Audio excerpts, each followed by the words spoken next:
Assalamualaikum warahmatullahi wabarakatuh. Jadi saya dari Universitas PGRI Madiun ingin menanyakan beberapa persoalan tentang agama panjenengan.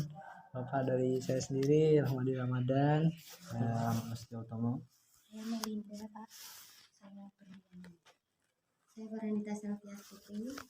Okay. Di sini kami ingin menanyakan beberapa pertanyaan. Dari yang pertama, dari pandangan Bapak, bagaimana konsep Tuhan dalam Islam? Rahmatin lil alamin. Itu yang pertama. Oke. Bismillahirrahmanirrahim. Yang dimaksud konsep Islam dalam rahmatan lil alamin adalah bahwa Islam itu adalah sebagai sumber rahmat bagi seluruh alam. Ini maksud rahmatan lil alamin, rahmat di keseluruhan, rahmat lil alamin, semua alam, semua makhluk. Dan makhluk ini tidak hanya makhluk segala makhluk semuanya, makhluk yang punya akal dan makhluk yang tidak punya akal. Di hewan yang lain-lain. Ini disebut dengan rahmatan lil alamin. Sehingga di dalam Al-Quran ini sudah disebutkan, yaitu surat Al-Anbiya ayat 107 yang bacanya wa ma arsalnaka illa rahmatal lil alamin, yang artinya dan kami tidak mengutus engkau Muhammad melainkan untuk menjadi rahmat bagi seluruh alam. Ini yang maksud rahmatan lil alamin. Kemudian siapa saja orang yang mendapatkan rahmatan lil alamin itu, yaitu tepatnya rahmat Allah itu adalah diberikan kepada orang-orang yang bertakwa. Nah itu ya, jadi rahmat lil alamin itu adalah orang-orang yang bertakwa. Mawal takwa, yaitu dalam agama Islam imtithalul awamiri wastinabun nawahi. Jadi menjalankan perintah Allah dan menjauhi larangannya Allah. Sebagaimana firman Allah ini dijelaskan fasa'at tubuh alladzina yattaqun, maka akan aku tetapkan rahmatku untuk orang-orang yang bertakwa. Jadi orang yang tidak bertakwa asalnya ya rahmat tidak akan turun.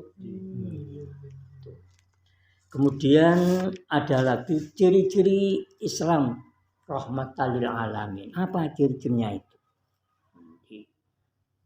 Satu adalah at-tawasud. Ya, at-tawasud artinya adalah sikap yang tengah-tengah. Atau yang sedang. Tidak ekstrim. Tidak ekstrim kanan dan ekstrim kiri. Nah, sekarang zamannya ekstrim. Ya kan. Nah, itu. Jadi at-tawasud. Jadi itu adalah pedoman bagi orang-orang yang mempunyai rahmatan lil alamin. Itu yang pertama. Yang kedua, at-tawazun. At-tawazun artinya seimbang. Seimbang dalam apa? Seimbang dalam beribadah, baik vertikal maupun horizontal. Betul? Vertikal kepada Allah, dengan horizontal kepada sesama manusia. Yang ketiga atasamu. Ya, atasamu artinya toleran dalam menghargai perbedaan serta menghargai antar orang lain. Itu atasamu, saling toleransi beragama. Ya memang di Indonesia itu harus bertoleransi dalam hal agama. Gitu. Mungkin agama Islam, mungkin agama Katolik, mungkin agama Kristen, Yahudi itu harus bertoleransi. Ya, saling melengkapi. Tidak boleh untuk menghina satu dengan yang lain. Tidak boleh mengolok-olok dengan agama itu lain. Jadi maka di dalam Quran itu disampaikan janganlah mengolok-olok terhadap kaum satu dengan kaum yang lain, bahkan yang diolok-olok itu lebih baik yang mengolok-olok. Kemudian ada lagi, terus bagaimana toh cara untuk menerapkan Islam rahmatan lil alamin itu, bagaimana caranya? Tidak hanya teori saja, tapi harus praktik kehidupan sehari-harinya, yaitu dengan sebagai mungkin dengan seorang pelajar, seorang mahasiswa, ini diuruskan dengan menata diri melalui aktualisasi, ya, utamanya karena kita beragama Islam itu menegakkan sholat. Nah, ini caranya untuk itu. Kemudian berbakti kepada kedua orang tua. Nah, ini yang kedua, selalu memberikan yang selanjutnya selalu memberikan manfaat kepada orang lain dan sekitarnya. Ini cara untuk menerapkan Islam rahmatan lil alamin. Apakah ada hadisnya? Ada. Khairun nasi anfa'uhum linnas. Sebaik-baik manusia adalah orang yang memberikan manfaat kepada orang lain. Apa saja, sekecil pun apa saja, tapi itu ada manfaat, berikan kepada orang lain. Nah, ini. Kemudian ada lagi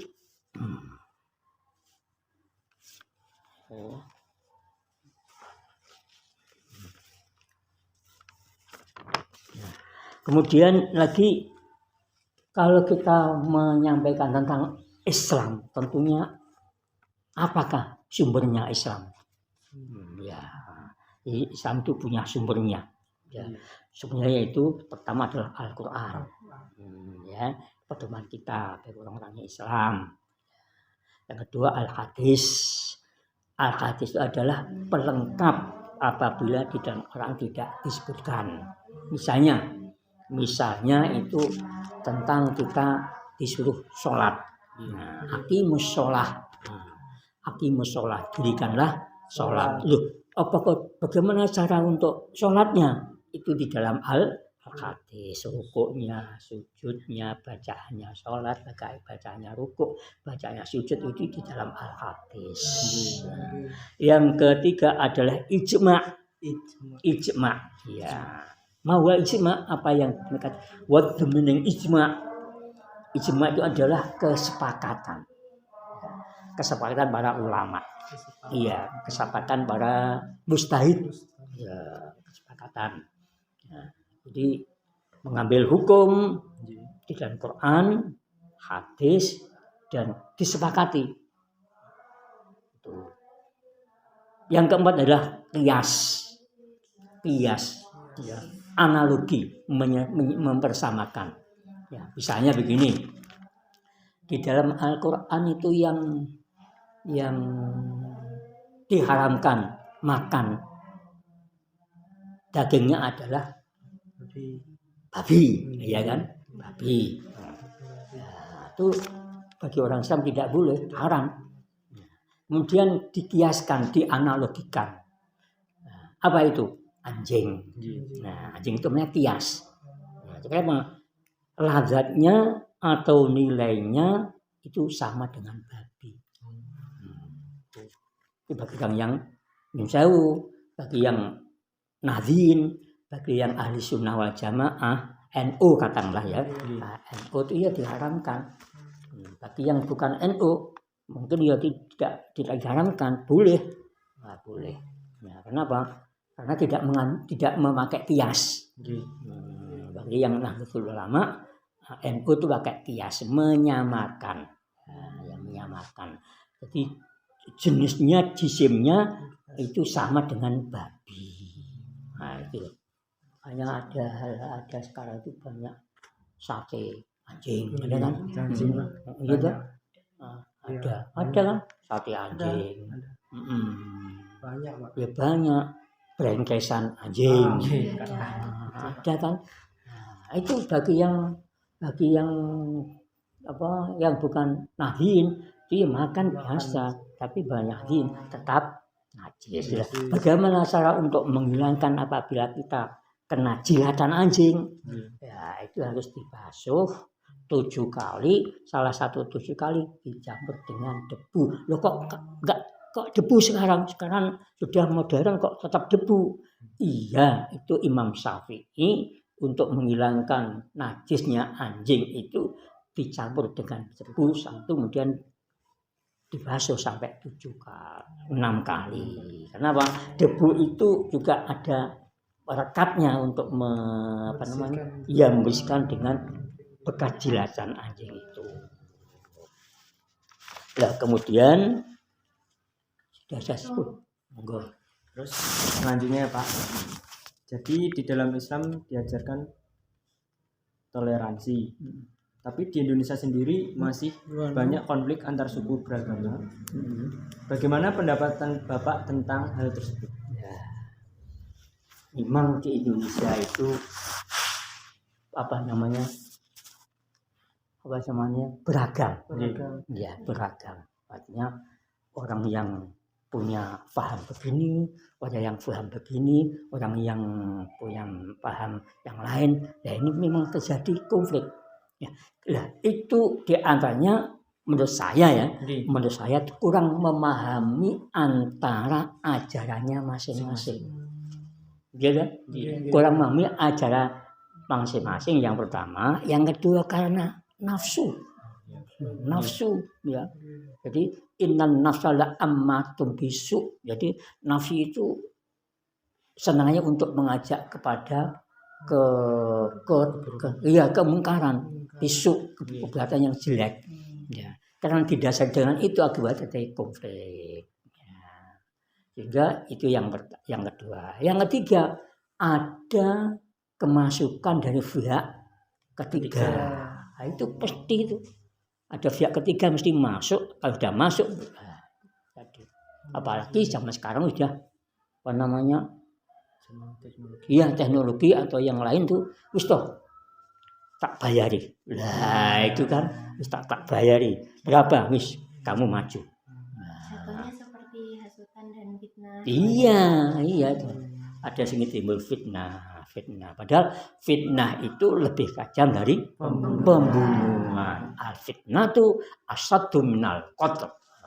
Fitnah itu lebih kejam daripada membunuh.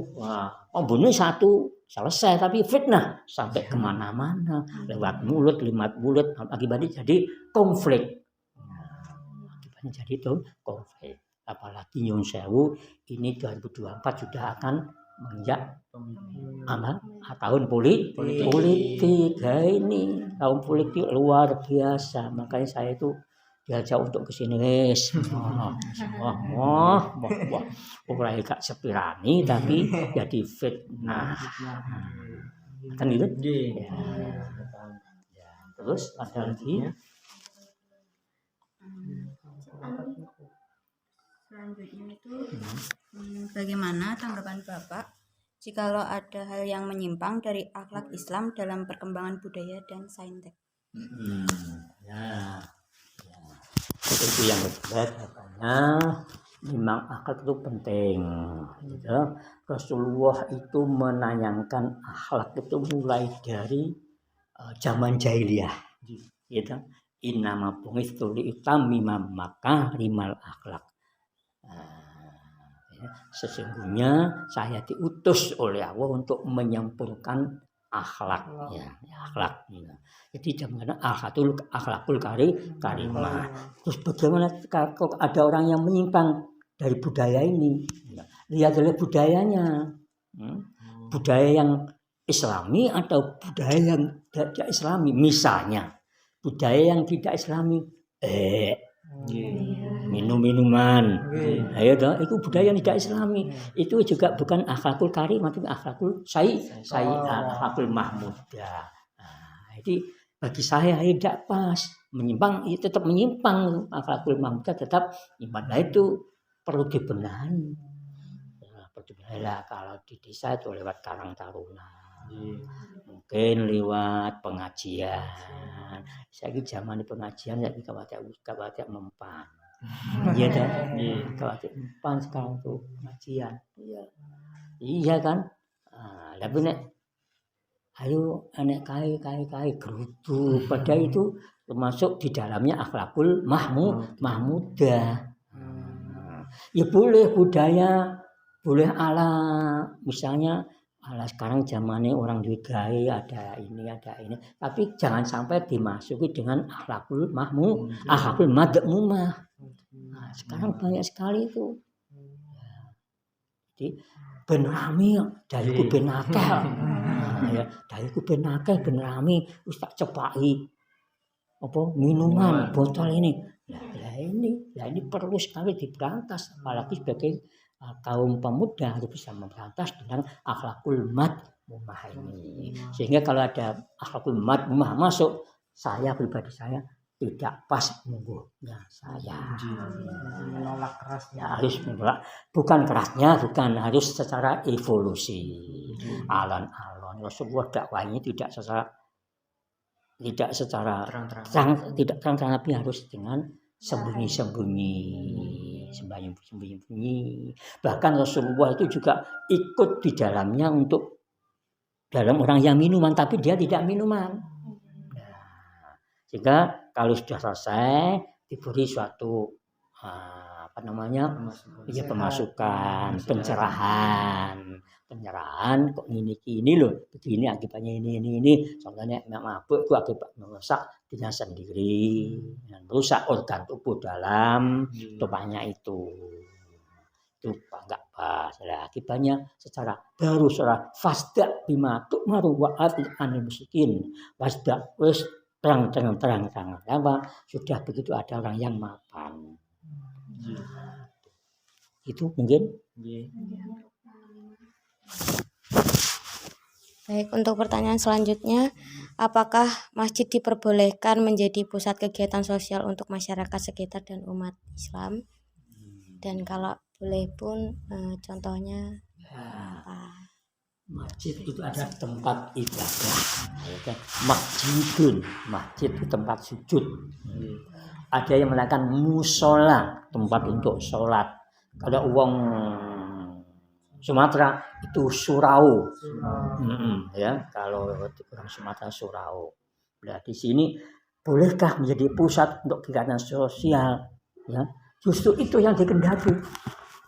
Jadi Rasulullah setelah sholat di masjid, di dalamnya itu kemudian bermusyawarah. Bermusyawarah di serambi, makanya masjid itu ada serambinya, ya kan? Musyawarah ada serambinya. Itu untuk bermusyawarah, untuk kegiatan sosial, sosial yang naungan sosial yang bagus. Itu Rasulullah begitu, bermusyawarah begitu. Ya, memang Al-Quran al-masjidu usisa ala taqwa. Masjid itu ada diperbolehkan orang-orang yang bertakwa. Ya, bertakwa dalam artian ya tadi, ya setelah sholat mungkin zikirnya baru selesai. Apa kendala kita untuk berperang? Kok saya bisa kalah? Nanti musyawarah di masjid. Ya. Oh sebabnya ini. Nah, sekarang kalau nanti ada orang lagi, toto yang bagus. Toto yang bagus, strategi yang bagus. Ini di masjid. Bahkan diperbolehkan. Nah, kalau di musola ini banyak sekali yang masuk dari pakar Musa. Di sini musyawarah. Nah, kemudian apalagi kemarin pertemuan BPD di sini, ya di musola sini. BPD. Kemudian ada lagi contohnya. Pak. Ya, kemudian ada kemarin itu PKK. Musyawarah juga di masjid ini, di musyawarah masjid ini. Nah, ini. Jadi sangat diperbolehkan. Nah, asalkan tidak membawa hal-hal yang negatif. Itu justru itu malah perlu dikembangkan. Memang masjid itu tidak untuk bicara tentang dunia. Ya, jadi saya pernah dengar hadis itu, barang siapa yang di masjid kok berbicara tentang dunia itu kalau nggak salah itu sholatnya selama 40 hari tidak akan diterima. Kalau di masjid itu ya. Iya, Pak. Dan makan. Nah, maka biasanya kalau udah makan dibawa ke serambi. Karena apa? Rasulullah itu musyawarah bukan di dalamnya dia tapi di serambinya. Insya Allah demikian. Mungkin itu. Saya boleh bertanya satu lagi tentang yang tadi disampaikan konsep Islam rahmatan lil alamin. Ini nggak ada Pak di teksnya, jadi saya mau bertanya pribadi. Nah kan sekarang kan banyak ya Pak orang yang percaya adanya Tuhan, tapi dia nggak menjalankan apa yang disuruh Tuhan gitu loh Pak, kayak sholat dan lain sebagainya. Nah menurut Bapak sendiri, apakah orang yang seperti itu tuh bisa Pak mendapatkan rahmatan lil alamin tersebut? Ya. Jadi pertanyaan itu bagus sekali. Ada ajaran dia nyusahu ya, dia Islam. Nah, tapi mungkin Islamnya dengan kepercayaan yang lain. Contohnya itu ya nggak sholat 5 waktu. Tapi dia itu juga katanya sudah sholat. Ada nih namanya aliran kepercayaan kan, yang maksudnya itu kan, ya kepercayaan. Mungkin Sabto Dharma, mungkin apa itu? Yang baru ini yang Al-Zaitun itu. Ya Zaitun ya betul ya, Zaitun ya betul. Ini kalau selalu saya nilai dengan konsep Islam itu yang melanggar dari ajaran-ajaran Islam, gitu.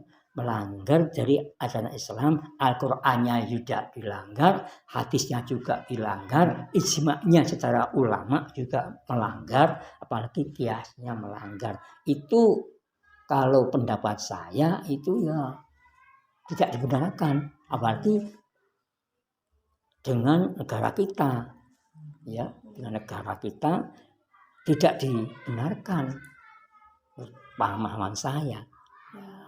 Tapi yang ditanyakan tadi yang hubungannya dengan tadi loh enggak soal tapi dia Islam ya. Memang ada yang mengatakan itu ya sudah Islam. Tapi kalau memang itu mati misalnya, mati itu ya tetap ada yang mengatakan disolati juga ada. Kalau di daerah Madiun Selatan, kalau memang sudah masuk semacam kepercayaan itu, ya enggak disolati. Ya, dimandikan, tidak disolati, ya dikafani, dikuburkan. Tapi kalau masih ada toleransi di daerah sini, nah, itu apa? Ya juga Islam, gitu. Ya juga Islam, tapi Islam tidak melaksanakan ajaran termasuk 5 waktu tadi, sehingga dikatakan Yun sewu Islam KTP. Jadi kan kata surat. Nah, Islam KTP. Ning nek iso yo.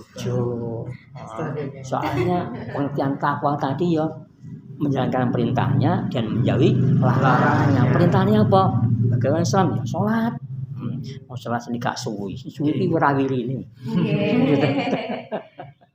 Sing suwi ngawirine arep wudu, ini kok jenenge butuhan kancane omong-omongan didemek neh wudune. Nah, itu yang itu. Jadi ya makanya kafatal lil alam atau Islam yang sempurna. Ya. Islam yang sempurna itu Islam yang seperti itu, menjalankan perintahnya, menjauhi larangannya. Itu Islam yang sempurna. Istilahnya kafat muslimatul lil kafah, muslim yang sempurna, iman yang sempurna. Jadi memang iman Islam dengan Islam, iman dengan Islam itu dulu iman kan, Islam, iman Islam, ya iman tapi ada yang nggak Islam, enggak kan ya, iman tapi nggak Islam, iman, tapi nggak Islam. Mungkin gitu. Mungkin dari kami sudah cukup menjawab dari pertanyaan kami tadi, Pak. Jadi kami berterima kasih atas jawabannya dan atas waktunya juga, Pak. Udah Mau direpotin buat nanya, nggih, mau sharing ilmunya, nggih, pengetahuannya sama dari kami. Mungkin nanti kalau kami ada waktu atau mungkin masih ada pertanyaan, boleh lagi main-main ke sini yang mau bertanya-tanya. Buka malah saya Nggih. saya senang, saya sudah pensiun, saya guru SMA sini, ini saya ini. Muridnya ya. Apa saya tadi ngajar apa enggak ya? Belum kenal. Iya, saya sudah pensiun 2019. Saya masuk di situ 2003. Dari Ndropo pindah ke sini. Terus setelah pensiun, alhamdulillah saya dipercaya oleh Kemenak untuk mengurusi haji. Haji ya. Tadi mestinya saya karena ada undangan di Tonggase itu kan untuk nompo manten, sehingga saya nggak jadi berangkat ke Surabaya. Hari ini Haji Madiun pulang. Pulang. Ya, saya disuruh menjemput di sana di Surabaya, di Bandara Surabaya sana, karena ada kegiatan di sini. Ciabot Tonggone. Sama nanti jam 4 sore nanti ke Pendopo untuk menjemput jamaah haji itu. 2, 3, 400 Madiun 408. Banyak ya, Pak. Banyak. Iya. Dari itu kabupaten atau Kabupaten Madiun saja. Kabupaten saja. Ya. Madiun. Ini bahkan yang tambahan ini belum pulang. Tanggal 3 Agustus. Tambahannya 30. Ya, 30 tambahannya. Masih di posisi masih di Mekah sana. Tanggal 3 Agustus pulangnya. Kenapa? Belakangan. Tambah lagi. Berarti masih masuk bulan haji ya, Pak? Iya. Masih bulan. Kalau sudah tambahan ini sudah di luar bulan ini sudah bulan Suro, Muharram. Iya, Muharram. Iya, Muharram ini. Hanya saja pulangnya belakangan. Itu jadi ya tadi saya katakan khairun nasi anfa'uhum linnas. Sebaik-baik manusia ada orang yang bisa memberikan manfaat kepada orang lain. Alhamdulillah kemarin saya dipanggil oleh Pak Lurah, Pak Lurah, jenengan kok angkat jadi PPD di sini.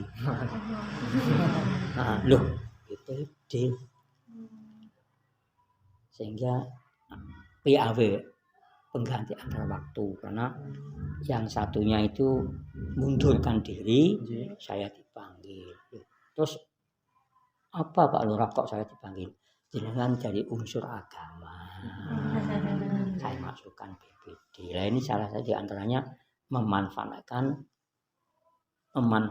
waktu, karena untuk sisa-sisa umur kita manfaatkan. Umurku swidak loro. Anak Kalimantan, Pak. Kalimantan nih. Masih belum lancar. Oh iya. Saya dari YIN Surabaya. Dulu YIN tahun 84 tamat. 1984 tamat, mau diletakkan di Mataram, ngajar di SMA Mataram sana. Oleh ibu saya, nggak boleh kok adok men di Madiun 2198 diangkat pegawai sampai 2019, berarti 30 berapa ini? 32 tahun. Iya, 32 tahun. Terus sini kurang 9 tahun pensiun, oleh pengawas agama dipanggil. Kamu tak budal nih Nggih. Kenapa? Saya sudah waka SMA di situ, wakil kepala, misalnya kan naik ke kepala. Dengan Mbah Yai Hakim nggak boleh. Mbah Hakim, Pak Kiai sudah tahu? Benar? Oh belum. Selfie mungkin Pak. Ini rumahnya mana? Ini Jawa. Mungkin Ngawi. Nggak boleh, wis gak usah. Oh, berbagai kecamatan ya. Jenengan? Mas Pati, Magetan. Mas Pati.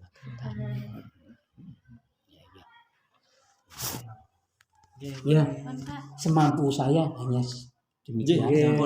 Sangat cukup. Hah? Sangat membantu Pak. Ya, Justru kami berterima kasih ya, udah dikasih waktu, udah dikasih. Apabila ada kurangnya saya mohon maaf. Kami juga minta maaf Pak kalau banyak kurang atau Oke. tidak berkenan di hati Kalau Bapak. mahasiswa kurang itu wajar. Karena masih mencari ilmu. Ya, masih mencari ilmu.